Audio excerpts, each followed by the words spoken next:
This is Italian football lover channel, my friends. Italy won 3-0 against Switzerland. Manuel Locatelli scored 2 goals and Immobile scored 1 goal for Italy. You can subscribe to my channel, watch my videos. I want to talk about the tactics and analysis of this game. Let's start with the all tactics in this game.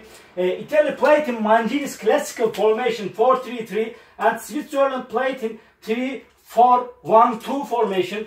Really, in Italy, on the forward, Immobile made press on central defender Schär, and Insigne played 1-to-1 versus Elvedi, and at the same time Berardi tucked infield and he made press on a left defender of Switzerland, Akanji, and at the same time on the midfield, sometimes this player in Switzerland, Xhaka, dropped deep and he came back to center of the defense and he received the balls because Switzerland tried to break the Italy's counter press, but every time Barella moved higher and he came close to Xhaka in every position. But on the midfield, really, every time this player, Freuler, moved higher, and sometimes he made press on higher press, Jorginho. At the same time, every time in Italy, Locatelli and Barella participated to attacks. They moved higher together, and every time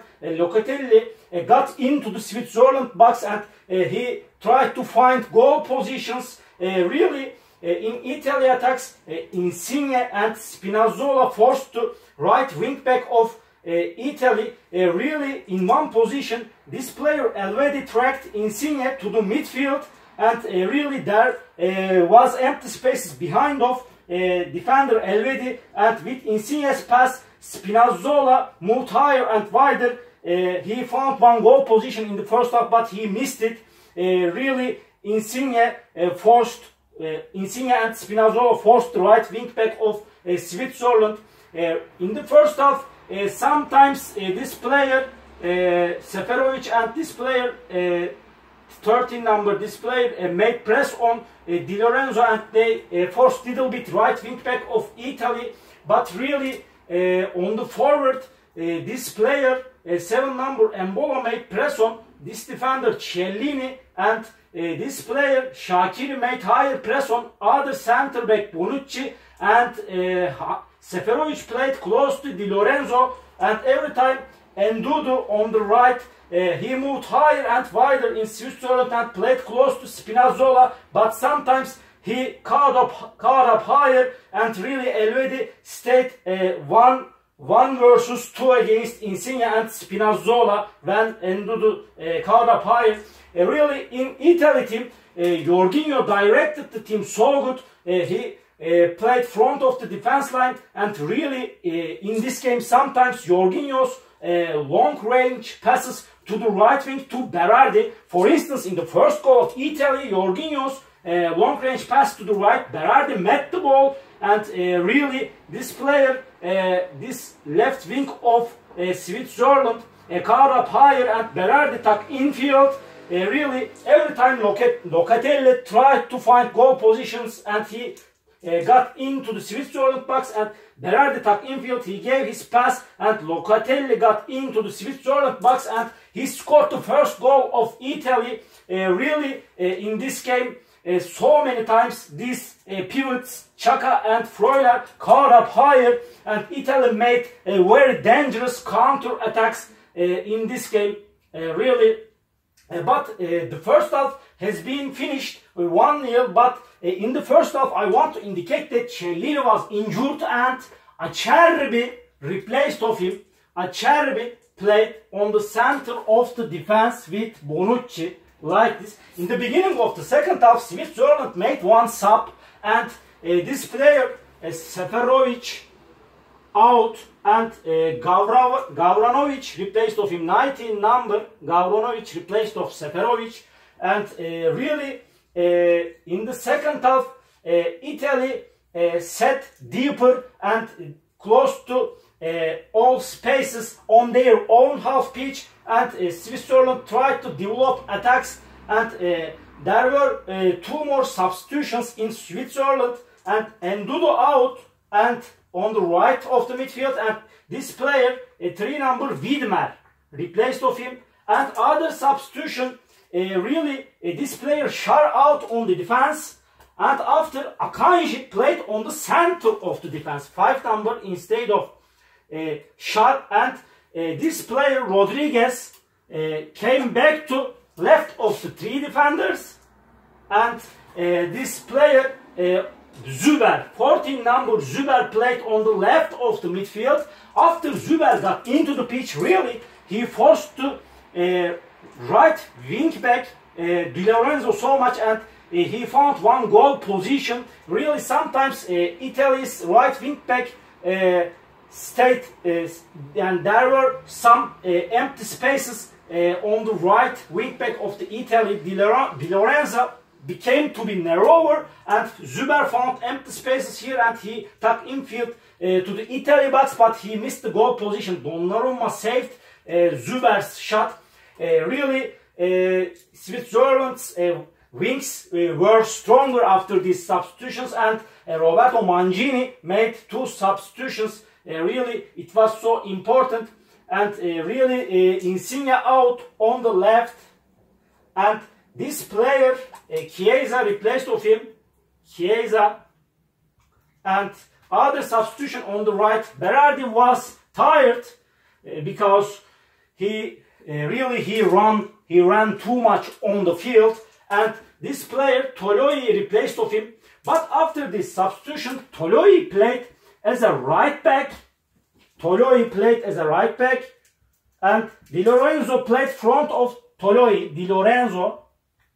And really Italy's right wing was more stronger against Switzerland, because they developed so many dangerous attacks with Zuber and Gavranovic. Di Lorenzo and Toloi were stronger defensively together.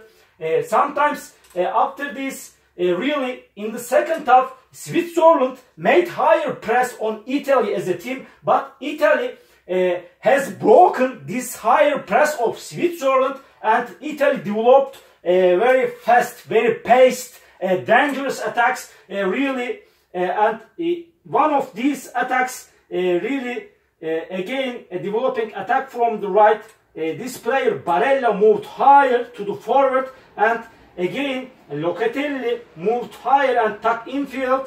Out of the penalty area with Barella's pass, Locatelli scored to go with his long shot out of the Switzerland box, and the score was 2-0 with this goal.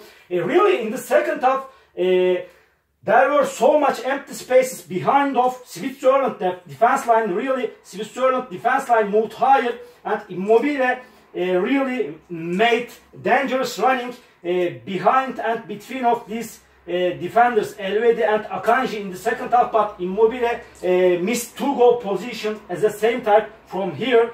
And in the third half, really Toloi moved higher and wider in one position. With Toloi's pass, Immobile met the ball here front of the Switzerland box, and his long shot scored the 3rd goal for Italy, and the score was 3-0 with Immobile's goal.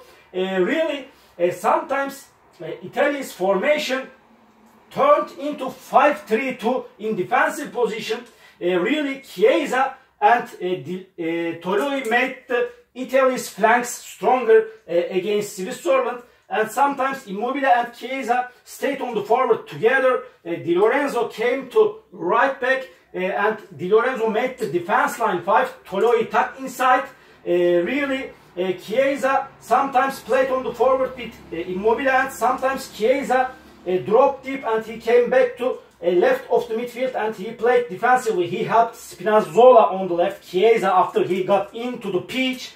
Really Italy played better and effective all the game against Switzerland, and Italy deserved this win, and they collected 6 points in first 2 games in Euro 2020 in this group, in this A group. Really all my analysis and all my comments like this about Italy-Switzerland game, but I want to add additionally, I want to talk about this, the last substitution of Italy.